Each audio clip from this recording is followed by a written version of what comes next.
चौबीस घंटा राज्य में मुख्यतः भद्रक जिले में गोटे दुईट स्थान में हालुका वर्षा रेकर्ड कर सहित राज्यर अवशिष्ट अंचल मुख्यतः पाग सुखिला रही देखा सर्वोच्च दिन तापमात्रा आम 37 डिग्री सेल्सियस सर्वोच्च दिन तापमात्रा मालकानगिरी रेकर्ड कर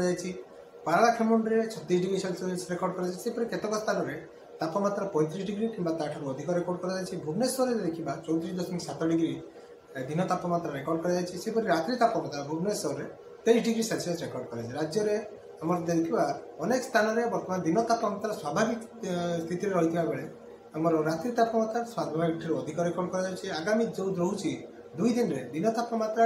राज्यर किसी स्थान में 2 ରୁ 3 डिग्री जाए वृद्धि होवार संभावना रही रात्रि तापमात्रा विशेष परिवर्तन होवार संभावना रही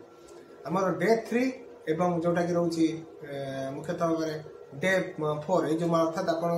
3 और 4 तारीख ये जो 2 दिन राज्यर किसी जिले में आमर हालुका मध्यम धरण वर्षा रुख्यतः भाव उत्तर आभ्यंतर ओडिशा झारसुगुड़ा सुंदरगढ़ केउझर मयूरभंज यह जिला गुड़िक स्थान गोटे दुईट स्थान हालुका मध्यम धरण वर्षा अवशिष्ट दिन गुड़िक पाग मुख्यतः सुखिला रही संभावना रही देखिए बर्तमान कौन निर्दिष्ट पानीपागर प्रभाव ना राजधानी भुवनेश्वर आज 35 ରୁ 36 डिग्री मध्य दिन तापमात्रा रेकर्ड होवार संभावना रोकता बेले दिन तमाम आकाश निर्मल रहा अपराह समय आंशिक मेघुआ आकाश रही संभावना रही।